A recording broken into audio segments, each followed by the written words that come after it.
welcome back. Truly, what is going on? Like, what do you mean we're choosing the TBR for August? Like, what do you mean this is the final summer month? Like, what do you mean? I actually can't believe it. And we know how it goes. We know that we don't even get through all of August. We know that by the end of August, everyone's talking about autumn, everyone's talking about fall. Every year that excitement gets earlier and earlier, which means that we've only really got 2 good weeks of really enjoying summer in August before everything just turns into beiges and burnt oranges. And I love autumn, don't get me wrong, but today we are choosing the summary books that we want to read this year before all the summary books are over until 2026, and that feels very daunting. So to help me choose the books for August, I am of course enlisting the help of the TBR jar. The TBR jar has not had a look in for a few months, so I'm very excited to have her back helping us choose. We are only exclusively reading summary books for the next month, so if there isn't a prompt that I feel appropriately aligns to a summary book on the shelf, we will pick the next closest thing, because this is it. This is our final shot at reading summer romance before everything changes. So let's dive straight into it. Because I do feel like I've been on more of a streak, I feel like the quantity that I've been reading has been on such an uptick. I think I'm gonna choose 5, maybe 6, because I feel confident I can get to that. Okay, prompt number 1. I haven't done this in so long. This is so fun. Okay. As if. Okay.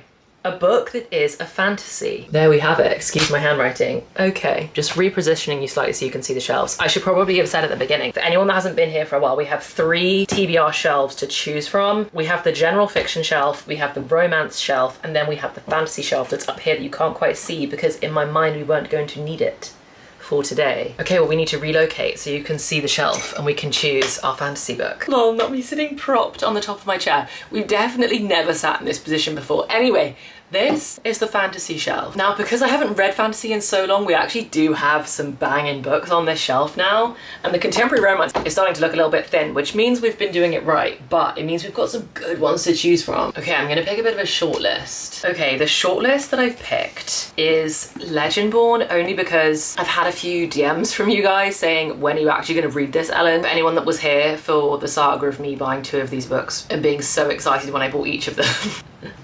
Not realizing I already had it. Anyway, so Legendborn, I don't know why I feel like I want to shortlist this. Like I said, I think because you guys have been messaging me to read it. It's YA fantasy, so I feel like it might just be a little bit easier to digest than like a fully fledged aggressive fantasy that just, to me, does feel very autumn wintry. I don't know, this one feels like a little bit more accessible or approachable to be reading in the summer. So 1, Legendborn, 2, Bury Your Bones in the Midnight Soil, mostly because I've just can't stop hearing about how incredible this book is and I feel so itchy to read it. I do believe this is like a full-on autumn winter book. Toxic lesbian vampires, like, sign me up. I just really want to read it. So can we realistically wait all the way till winter? I don't know if we can. And then the final one, I'm so determined to read this bloody book, Assistant to the Villain. I have picked this book up and put it down so many times now, it's ridiculous, because I think when I was trying to read this, I was in the mood for a fantasy, and this is actually not really. To me, this is giving like kind of enemies to lovers. Is it kind of almost like age gap? Age gap, grumpy sun, not enemies to lovers. It's like age gap, grumpy sunshine. She works for him, so kind of like workplace romance or something. I don't know, but it's set in a magical world. So maybe this actually would be quite a good one to read this month, and I could finally actually read the damn thing. Choices. Okay, I don't know if I'm doing myself dirty here because I actually think I'm going to enjoy it the least, but I am going to read Assistant to the Villain. I think we're being so efficient with clearing out a physical TBR shelves. I want to get this book off of this shelf. Every time I've DNF'd it, I've genuinely enjoyed parts of the book. Like, I've enjoyed the banter, I've enjoyed like the quirky, funny vibes of the writing. So we're gonna try again. We're gonna try again this month. If this month I try reading this book and I give up, it's done. It's dead, it's finished. But I also bought the sequel to it like an idiot before I read the first one, never making that mistake again. So I've also paid for 2 books and I haven't even managed to get through 1, so I need to finish this. Hopefully I like it so that I can read the second one. I do think I will enjoy both of these more, but maybe these will end up on September's TBR. Okay, first book. Wow, that took ages. The rest of these are not going to take this long to choose. First up, Assistant to the Villain. Let's go back to our original seated position. We won't be choosing another fantasy, like, surely. Okay, there we go. Book 1 done. Book 2. Ooh. Book with a blue cover. Okay. Oh, okay. That's really easy. Or maybe not. Or maybe not, actually. Okay. A book with a blue cover. I'm just going to start by pulling out all the ones that could fit that. Nothing like the movie. Oh, that's kind of purple though. But that looked very blue. Oh wow, Atmosphere, that's kind of blue. Bear Town, that's definitely very blue. Tomorrow, kind of blue. I don't know why, that kind of is giving more yellow than blue. How does that look? I guess it's quite blue. I'll keep it for now. And then Every Summer After, that's very blue. Why was Every Summer After on the general fiction shelf? That was incorrect. I feel like this is 100% a romance. That's on the wrong shelf. Okay, 5 options. Okay, looking at them all like this, Atmosphere looks significantly the least blue. I really want to read it though, but I think I might have to eliminate Atmosphere. I think I also have to eliminate Nothing Like the Movies, because even though this is very blue, this is very purple. I think that has to go back. Bear Town, the truth is, I just do want to read this in winter. I mean, it's literally snow and ice hockey, and not in a fun, flirty romance way. So I think that has to be winter. Guys, I think it's gonna be Every Summer After. I'm looking at Tomorrow, or Every Summer After. 1, I think Every Summer After is more of a blue cover, for sure. And 2, I've really wanted to read Carly Fortune. I've been seeing so much good stuff about One Golden Summer, and I haven't read Every Summer After yet. As far as I understand, yeah, a Radiant debut. This is the first book that I should read of hers. So I think this is where we're gonna start. Yay, oh my gosh, I'm actually so happy. I've really wanted to read Carly Fortune. Okay, that's book 2. Oh my gosh, let's go. Back to the jar. Next prompt. A book that has been on your TBR for too long. Oh, that gives me quite a lot of freedom. A book that has been on your TBR, for too long. Okay. Like I said, I do really want to get through as much like summery contemporary romance as possible, and considering that one gives me quite a lot of freedom, I think I am just gonna consult the summary shelf, which to me is this shelf. For this shelf, none of them are that old. Grey Good Beautiful Life is definitely new. I think Daisy Hates might, that's also a very blue cover. Daisy Hates might be one of the oldest. Binding 13 might be older than that, but I'm going to claim that 1, obviously, you know, I'm scared of the emotional trauma, that's why I'm putting it off, but I'm also going to claim that rugby is a winter sport, and that is what it's about. We can hold off on that one. When did I get All Roads Lead Here? I think these 2 might be the oldest. Daydream by Hannah Grace, I feel like is also decently old. Okay, I think the shortlist is these 2. I actually don't know which one I've had for longer. I bought them both this year. All Roads Lead Here, I think I even have a mini book of. In fact, I do have a mini book, and I made the mini books in February, I believe. So I actually think that All Roads Lead Here might be older than Daisy Hates. Okay, it's decided. I actually do think I've had this one longer, only because I've got the mini book, and I definitely made the mini books like back in February. So the next one is All Roads Lead Here by Mariana Zapata. This is like a mountain, small town romance. Tick, tick, tick. I don't know if it's actually set in summer, but it feels like a small town mountain romance. It's just perfect for a summery read. So this is so good.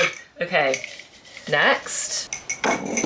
If you haven't got your own TBR jar, make one for yourself. It's the most fun thing. Okay, a book with a pink front cover. Oh, well that's really easy. I think I literally only have 1 book with a pink front cover, and it's extremely pink. The next book, super easy, super quick, not a single other front cover is pink. We have First Time Caller by B.K. Borison. This is a story about a hopeless romantic and a cynic, somebody who doesn't really believe in love anymore. But the guy that doesn't really believe in love anymore, he's fallen out of love with love, is the host of a romance hotline, and she dials into it, which is giving The Ugly Truth so hardcore. I have no idea if it's like The Ugly Truth at all, but The Ugly Truth is one of my favorite movies, and that's like a romance show, romance hotline vibe. I don't know. To me, this is reading so much like The Ugly Truth. Oh my gosh, and Hannah Bonham Young, one of my favorite authors ever, has on the back, heart-clutching, giddy, grinning, and sexy steamy, I truly could not love it more. And I'm obsessed with Hannah's writing, so if Hannah rates this, I'm very excited. I read Love Light Farms over the Christmas period, which was my first B.K. Borison book, and I really enjoyed it. It wasn't necessarily like incredible, like life-changing, but it was very cutesy romantic, and I really enjoyed it. So high hopes. Oh my gosh, that's 4 down. Okay, I'm gonna choose 1 more because I have just remembered, so we're gonna choose 6 in total, that means. There is 1 book that I'm not gonna pick from here because I don't have the cover, but one book that I definitely want to read in the month of August is Problematic Summer Romance by Ali Hazelwood. I really enjoyed Not in Love, and I thought that that was kind of like a guilty pleasure book because when I read it, there was so much hate online about Not in Love, and I'm not really on TikTok. I'm kind of gone off it completely. I was never really on it much, but there's a lot of negativity over there that just isn't good for anybody's mental health, I don't think. But I just wasn't going to get involved. But I've seen a little bit of drama about Ali Hazelwood. I think she's been bullied so badly as an author that she's now deleted all of her socials because of how much she's being bullied for her most recent releases, which I think was like Deep End, Not in Love. I don't know. I'm not going to try and pretend I know the drama, so I don't. But oh my gosh, is that horrific that an author has received so many negative comments to the extent that she's actually deleted all of her social. Like, the phrase I keep saying is that she's basically been bullied off the internet, which is horrific. Anyway, I loved Not in Love, and it turns out you guys did too. When I said that I really enjoyed it in, was it my mid-year book tag? I can't remember. And you guys were like, I also really liked it.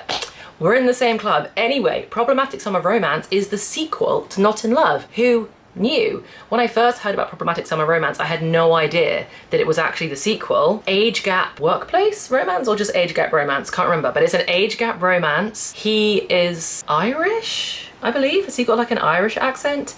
I don't know. Anyway, I really want to read that one because it's a spin-off, and I think Eli and, oh my gosh, I've forgotten her name. Rue.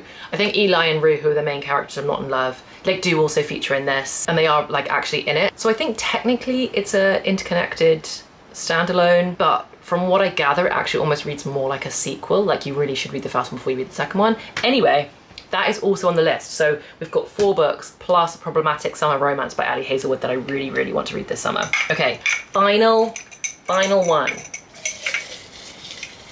Dun dun dun. Oh, this one's like very rolled up. I wonder if I've opened it before. This feels too perfect to even be allowed. This feels like a birthday treat, even though it's not my birthday till September. A book you loved, read it again. This is the first time I've ever got this prompt. A book you loved, read it again. Guys, I don't even need, I know I've just come off the massive hype of rereading all of the Windy City series, if you saw that vlog.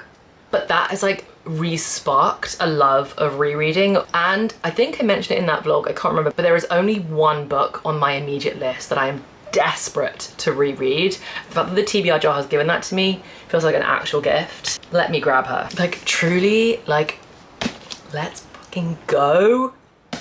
Funny story about Emily Henry is my favorite Emily Henry. I recently read You and Me on Vacation, also loved it, but this still reigns like supreme for me out of the entire Emily Henry catalogue. As you can tell by my vibes, this was a 5-star read for me. I would love to reread it and see if it can enter the 6-star stratosphere, or if maybe the magic doesn't hit quite the same when I read it the second time around, which kind of happened to me with Caught Up a little bit by Liz Tom Ford, but then The Right Move by Liz Tom Ford like just skyrocketed the second time around. So okay.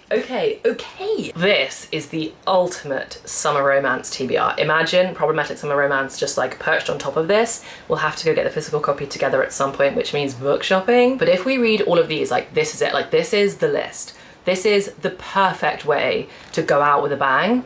And then contemporary romance is going to be saying goodbye for a while, and we're going to be diving headfirst into all of the fiction and all of the fantasy. But this is the perfect way to say goodbye, guys. Emily Henry, Mariana Zapata, Carly Fortune, BK Borison, Ali Hazelwood. I mean, come on. Right, that is officially it for this video. We have chosen the August TBR. Everyone say thank you to the TBR jar, because I think that's probably the best she's ever performed. We will see her again come September, but for now, let's get reading. Reading vlogs incoming. We also need to do our Bookish monthly reset for August. I hope you're having such a lovely week. I hope you're in the middle of such a good book. If you are, tell me what it is, and I cannot wait to see you in the next one. Bye, guys.